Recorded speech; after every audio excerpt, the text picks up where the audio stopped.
मेरे प्यारे बच्चे और मेरे प्यारे दर्शकों और जितने साईं भक्त हैं सभी को साईं संदेश में बहुत बहुत स्वागत है।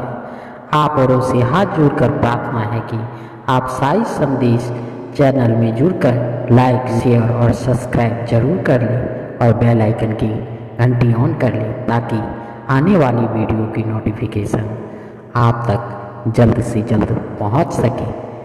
मेरे बच्चों, तो इसी के साथ आप प्रेम से बोलिए ओम साईं राम, ओम साईं राम, ओम साईं राम। राधे राधे। मेरे बच्चों, आज हम साईं संदेश के जरिए सुनेंगे गरुड़ और गरुड़ी की कथा, लोक कथा और धार्मिक कथा। मेरे बच्चों, गरुड़ और गरुड़ी में बहुत ही ज़्यादा प्रेम था। एक विशाल जंगल था, उसमें पशु पक्षी और जानवर रहते थे। इस जंगल में नाना प्रकार की वनस्पतियाँ थीं। जब वनस्पतियों में फूल आते तब यह जंगल सुगंधित हो उठता। फल भी बहुत आते, पक्षी फल फूल खाकर रहते थे। फिर भी कुछ बड़े प्राणी छोटे प्राणियों को मारकर खाते थे। यह वन न्यायी राजा के राज्य में स्थित था, इसीलिए मनुष्य यहाँ शिकार करने नहीं आते थे। मेरे बच्चों, ये कथा ज्ञानवर्धक है। इस कथा का श्रवण पान कीजिए। इस कथा को सच्चे मन से सुनिए और आधा अधूरा ज्ञान कभी ना लीजिए, ताकि आधा अधूरा ज्ञान हमेशा घातक होता है। मेरे बच्चों, कभी राजा राजकाज से उबरकर घोड़े पर सवार हो जाया करता था और नदी के किनारे बैठकर प्रकृति की सौंदर्य का आनंद लेता था। नदी का पानी बहता रहता। नदी की मछलियाँ, मेंढक और कछुआ निर्भर होकर घूमते रहते थे।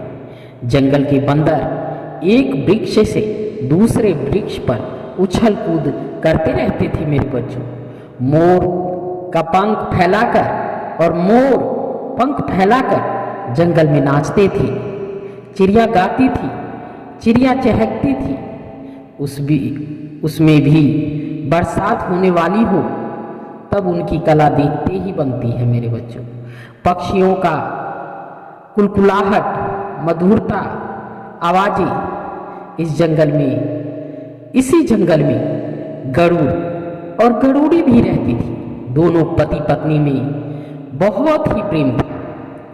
ये गरुड़ सांप और अन्य जीवों को मारकर खाते थे।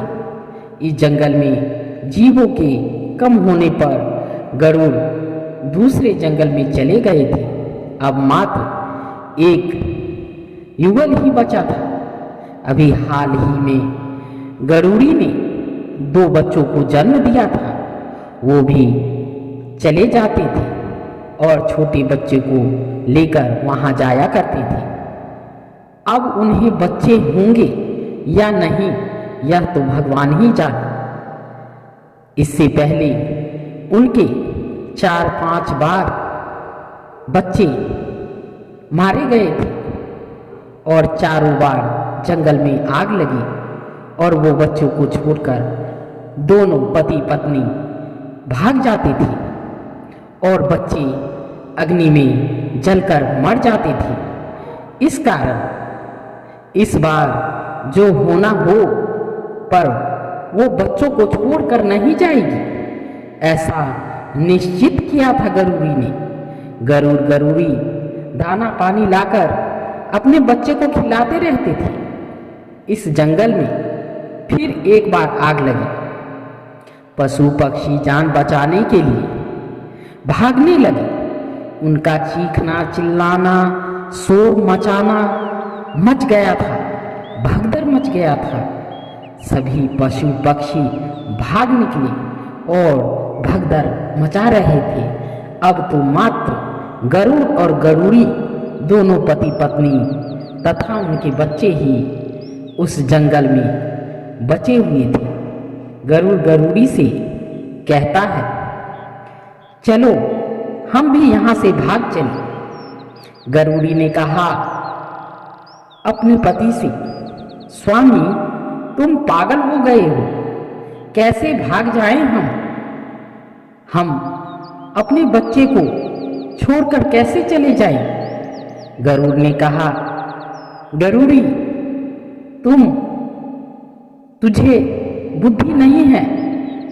इस जंगल से सभी पशु पक्षी भाग रहे हैं, केवल हम लोग ही यहाँ हैं। ऐसे समय में तो अपना अपना जीवन ही बचाना होता है। गरुड़ी कहती है, स्वामी तुम भी ऐसा सोचते हो क्या? इन बच्चों को छोड़कर हम भाग जाएंगे तो इन बच्चों का क्या होगा? ये बच्चे पहले कैसे और कैसे बच पाएंगे इस आग से? गरुड़ कहता है, तुम नाटक और हट मत करो। यह जंगल जलता हुआ नजदीक आता जा रहा है, विचार करने का समय नहीं है। तुम चलो, बच्चे भले यहाँ रहे, हम जीवित रहेंगे तो बच्चे फिर से हो जाएंगे, पर हम ही नहीं होंगे तो बच्चे कहाँ से रहेंगे? गरुड़ी बोली। अपने स्वामी से गरुड़ी बोलती है, स्वामी तुम तो निर्लज्ज हो गए हो। ऐसा कहने में तुम्हें थोड़ी सी भी शर्म नहीं आ रही? हमारे पहले के 4 बार के बच्चे अग्नि में जल गए और ये बच्चे भी अग्नि में जल जाएंगे। ऐसा तुम सोच रहे हो? तुम कैसे नर हो? अग्नि जलते हुए नजदीक आने लगी। अब अधिक बात करने में गरुड़ को कोई लाभ नहीं दिख रहा था। अब क्या करना है? गरुड़ ने गरुड़ी से कहा, तुम मेरा कहना मानती ही नहीं हो तो मैं क्या करूं? यहाँ रहेंगे तो हम दोनों जलकर मर जाएंगे और मैं तो जीना चाहता हूं। तुम रहो यहाँ, मैं तो चला। गरुड़ी बोली, स्वामी मत जाओ, मैं एक अबला हूं, मैं इन बच्चों को किस तरह बचा पाऊंगी? आप रहोगे तो हम कोई न कोई उपाय कर सकेंगे। आप मत जाइए स्वामी। हम सबको ऐसी परिस्थिति में छोड़कर आप कैसे जा रहे हैं स्वामी? आपका मन कैसे होता है? गरुड़ ने कहा, तुम तो समझती ही नहीं हो। फिर से कहता हूं, आना हो तो चलो, नहीं तो यहाँ रहकर इन बच्चों के साथ ही अग्नि में जल मरो। अंत में गरुड़ बच्चों और गरुड़ी को उसी जंगल में छोड़कर चला गया। गरुड़ी तो रोने लगी, उसको देखकर बच्चे भी रोने लगे। गरुड़ी ने निश्चय किया कि भले ही बच्चों के साथ जलकर मर जाऊंगी, परंतु अपने बच्चे को छोड़कर मैं कहीं नहीं जाऊंगी। अग्नि तो नजदीक आने लगी, अब क्या करना है? गरुड़ी ने विचार किया, भले ही अग्नि विशाल हो जाए पर थोड़ी सी जगह को संभाल लूंगी मैं, तो शायद मैं बच्चों को बचा सकूंगी। मेरे बच्चों, गरुड़ी ने दूर ही और दूर पर एक चंदन का जंगल देखा। उसने एक एक करके बच्चों को वहां ले जाकर छोड़ा, फिर अगल बगल में नीचे पड़े हुए पत्तों को हटा दिया, चारों ओरों के पत्तों को साफ किया। फिर जंगल के ही नजदीक में एक नदी थी, उसी नदी में पानी का एक झरना था। वह झरने पर जाकर अपनी पंखों को भिगो कर आती और बच्चों के ऊपर छिड़क देती। वहां उसके पास के दूल्हा की अग्नि पर पंखे झटकती रहती। वह पानी को छींटकर अग्नि को बुझाती। अग्नि पर पानी डालकर वह फिर पंखों को भिगोने नदी पर जाती। इतने देर में तो अग्नि फिर सुलग उठती। ऐसी भयानक परिस्थिति खड़ी हो गई थी कि गरुड़ी तो रात दिन में पानी में पंख भिगोकर छांटने और छिड़कने लगी। अब तो वह थककर लथपथ हो गई थी। 1-2 दिन के बाद जंगल और अग्नि शांत पड़ने लगी। फिर भी गरुड़ी तो पानी छींटती ही रही। एक बार वह पानी में चोंच डुबाकर आ रही थी, तब वह पानी के भार के कारण गिर पड़ी थी। वह उसकी जस की तस वहीं पर पड़ी रह गई। काफी समय हो जाने से उसके शरीर पर चींटियां चढ़ गई थी मेरे बच्चों। फिर रात्रि के ठंडे पहर में उसके शरीर में चेतना आई। उसने आंखें खोलकर देखा तो वह नदी के झरने के किनारे पड़ी थी। उसको जंगल के अग्नि की घटना याद आई, बच्चे याद आए, परंतु अब जाए कहाँ? सर्वत्र अंधेरा व्याप्त था। उसको लगा कि बच्चे मर ही गए होंगे। ऐसा विचार करके वह बहुत रोई। गरुड़ी सुबह हुई, उजाला फैला और वह धीरे धीरे से उठकर चंदन वन में चली गई। जब उसने देखा कि बच्चे गर्मी के कारण औंधे पड़े हैं, उसको तो बहुत दुख हुआ। फिर उसने ध्यानपूर्वक देखा तो बच्चे सांस ले रहे थे, वे मरे नहीं थे। उसका पुनः आशा जगी। वह फिर से नदी पर गई और अपने पंख भिगोकर पानी ले आई और बच्चों की चोंच में डाला, शरीर पर छींटे मारी। थोड़ी देर के बाद बच्चों ने आंखें खोली। गरुड़ी तो आनंदित हो उठी। फिर दोनों बच्चों को पंख में लेकर खूब प्रेम करने लगी। जंगल में खाने के लिए कुछ भी नहीं बचा था, फिर भी वो वहीं रहने लगी। नजदीक ही छोटे बड़े वन में जाकर जीव जंतुओं को खाकर रहने के लिए वे चंदन वन में ही आती। ऐसा करके वो दिन बिताने लगी। अब तो बच्चे भी बड़े हो गए थे। वह गरुड़ी बच्चों के साथ खूब आनंद पूर्वक रहने लगी। गरुड़ का तो कोई पता ही नहीं था। बच्चे गरुड़ को याद भी नहीं करते थे। दिन बहुत अच्छे निकलने लगे। इस तरह गरुड़ अन्य जंगल में आकर रहने लगा। वहाँ दूसरे जंगल में रहते हुए गरुड़ ने सोचा, वहाँ आग वाले जंगल में पड़े गरुड़ी और बच्चों को अग्नि में बच्चे मर गए होंगे, तो वहाँ जाने का मेरा कोई काम नहीं है। अब तो मैं अकेला पड़ गया हूँ, ना तो मेरी पत्नी है ना ही बच्चे हैं, तो पूरी जिंदगी मैं अकेले कैसे व्यतीत करूँगा। इसकी अपेक्षा दूसरी पत्नी रख लूँ तो और अच्छा है। ऐसा सोचकर उसने उसी जंगल में रहने वाली एक गरुड़ी से संबंध स्थापित किया। वह भी उसी जंगल में रहने लगा। वहाँ भी एक घटना घटी। वह जिस गरुड़ी के साथ संबंध बना रहा था, उस गरुड़ी का पति आया। वह गरुड़ी के संबंध के विषय में जाना और वह इस गरुड़ को चोंच मार मार कर परेशान करने लगा। एक बार वह गरुड़ और उसके संबंधी गरुड़ों ने इस गरुड़ को दूसरे जंगल में चरने के बहाने ले गए। वहाँ 4-5 गरुड़ों ने इस गरुड़ को चोंच मार मार कर बेहोश कर दिया। वह मर ही गया। ऐसा समझकर वह गरुड़ वापस जंगल में आ गया। इसकी खोज खबर लेने वह गरुड़ी नहीं आई। वह क्यों आएगी? अब तो उसका पति आ गया था। गरुड़ पूरे दिन मृत हालत में पड़ा रहा।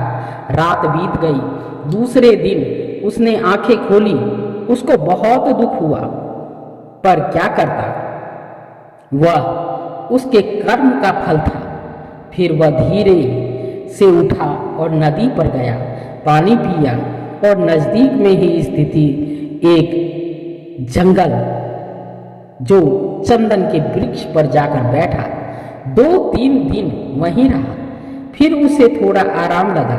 वह अब वह नजदीक के वनों में चरने के लिए जाता था और रहने के लिए वही चंदन के वृक्ष पर ही लौट आता था।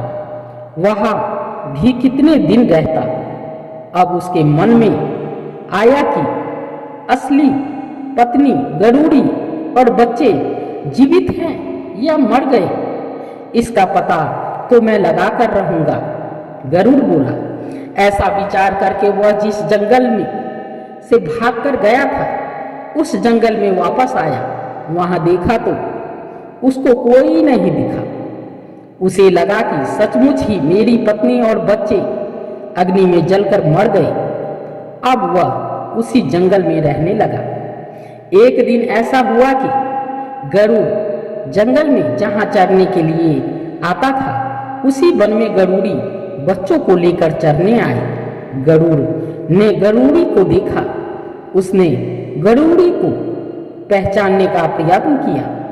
यह तो मेरी पत्नी जैसे ही लगती है, परंतु बच्चों को वह नहीं पहचान सका।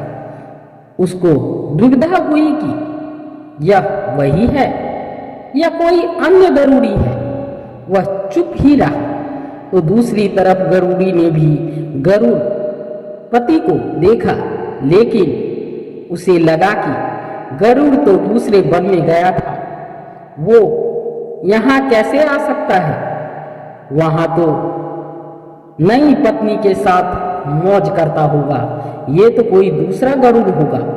गरुड़ अपने ढंग से चरता था तो गरुड़ी अपने बच्चे अपने ढंग से अलग ही रहकर चरने लगे। एक दिन दोपहर को चंदन के वृक्ष ही खोखल में गरुड़ के बच्चों ने सांपों के एक बच्चे को देखा।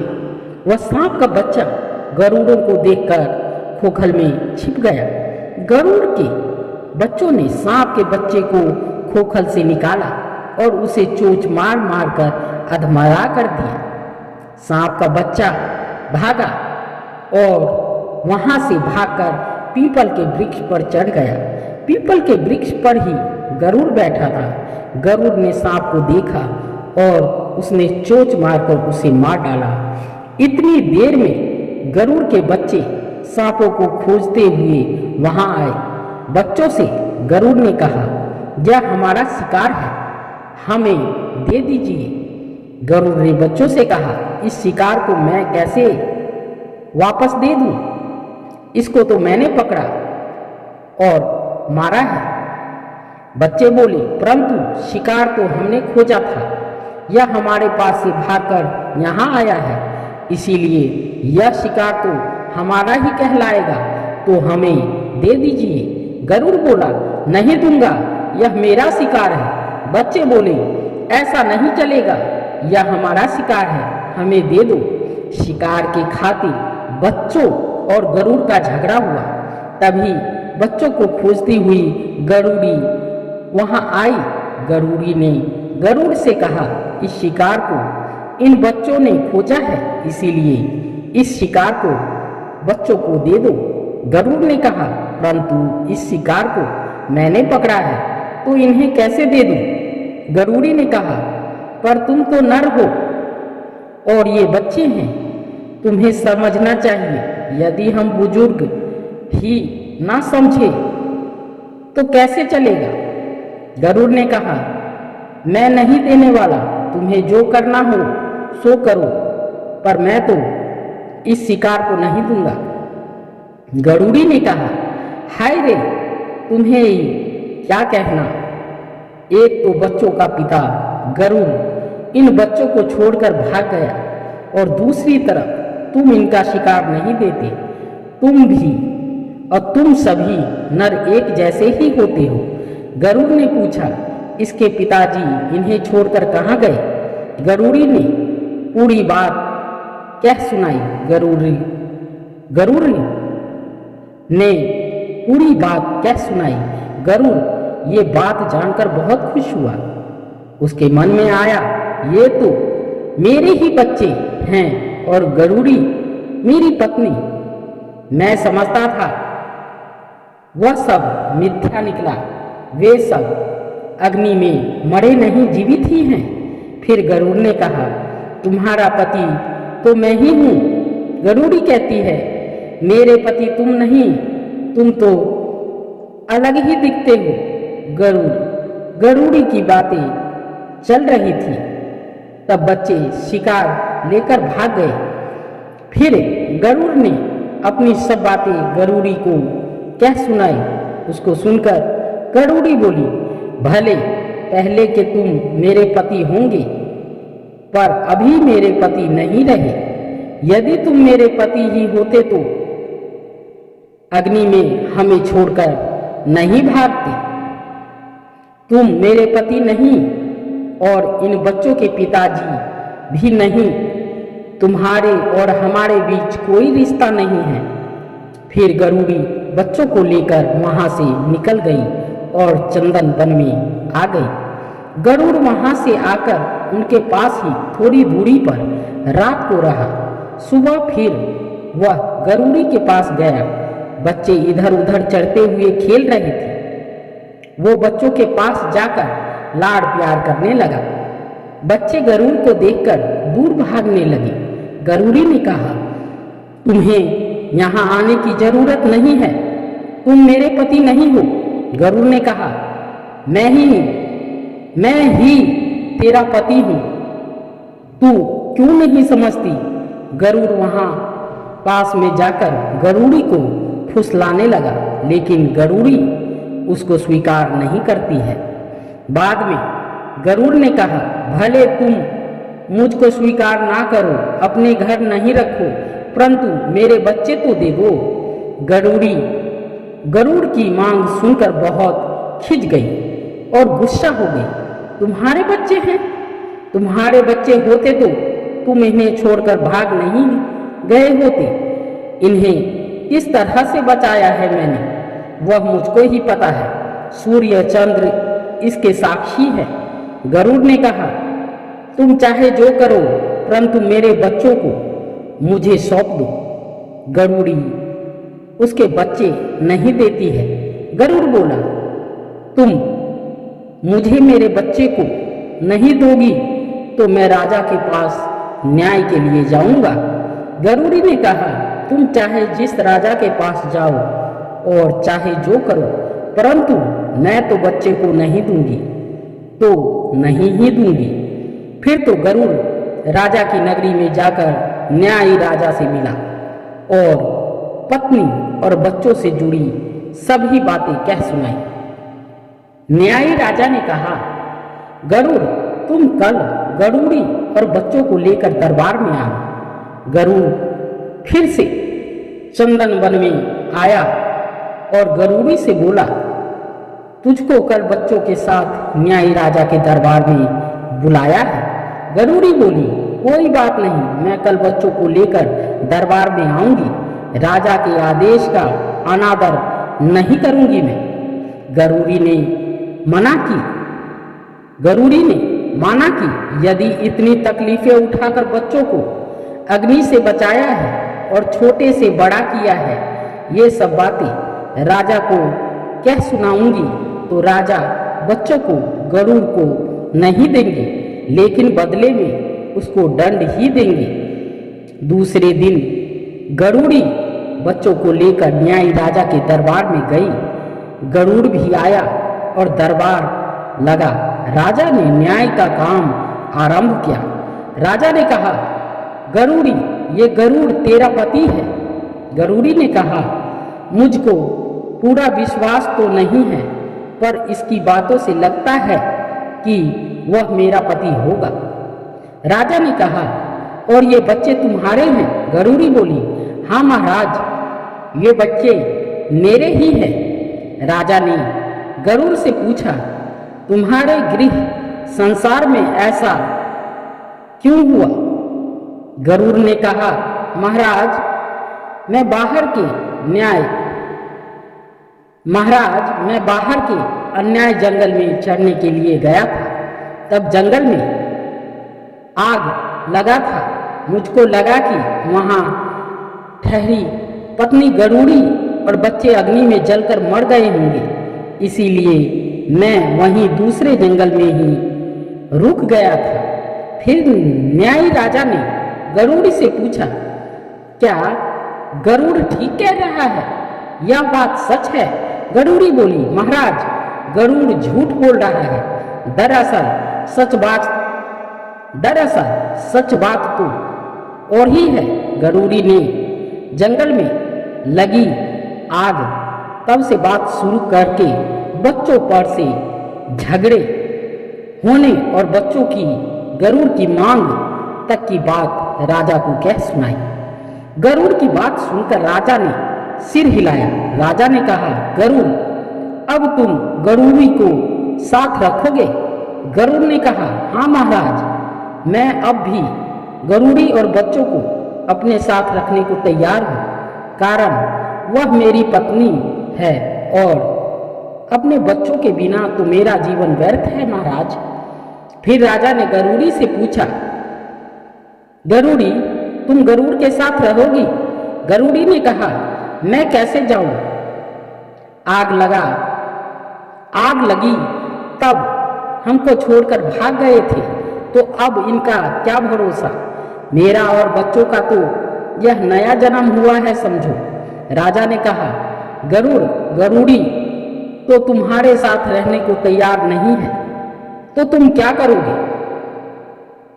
गरुड़ ने कहा, महाराज, गरुड़ी नहीं आए तो कोई बात नहीं, परंतु मेरे बच्चे मुझको मिलना चाहिए। गरुड़ी बोली, महाराज, मैं किस तरह से इन्हें बच्चों को सौंप सकती हूँ? उनको मैंने जन्म दिया, अग्नि से बचाया, छोटे से बड़ा मैंने किया, तो इनको मैं क्यों दूं? अपने बच्चे को मैं इन्हें नहीं दूंगी। गरुड़ ने कहा, महाराज, मेरे बच्चे मुझको मिलना चाहिए। गरुड़ी ने कहा, मैं बच्चे को नहीं दूंगी। राजा के लिए बड़ा कठिन प्रश्न खड़ा हुआ। बच्चों को किसका माना जाए, नर का गिनना या मादा का? फिर उन्होंने खूब विचार करके न्याय दिया। गरुड़ी बहन, बच्चों को तुमने जन्म दिया, अग्नि से तुमने बचाया, छोटे से बड़ा किया, तुमको बड़ी मुश्किल हुई, परंतु वंश तो नर का ही कहलाता है, इसीलिए ये बच्चे तो गरुड़ के ही माने जाएंगे। गरुड़ी बोली, आप चाहे जो करो, मैं बच्चों को देने वाली नहीं और नहीं दूंगी। कहते कहते गरुड़ी वहीं चक्कर खाकर गिर पड़ी। फिर गरुड़ दोनों बच्चों को आगे करके चलने लगा। बच्चे तो माँ कहकर खूब रोने लगे, परंतु उनकी माँ उन्हें बचाने के लिए कहाँ से आ पाती। फिर तो गरुड़ी किसी तरह से उठकर वहां से निकली और शकरी नदी पर आकर बच्चों के लिए खूब विलाप करने लगी। वह विलाप करते करते ही नदी के किनारे जो झरना था वहां तरप कर मर गई।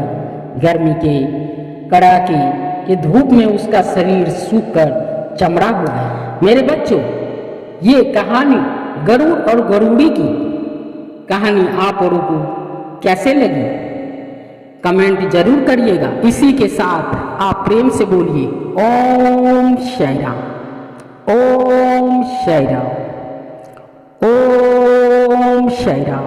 राधे राधे। धन्यवाद मेरे बच्चों।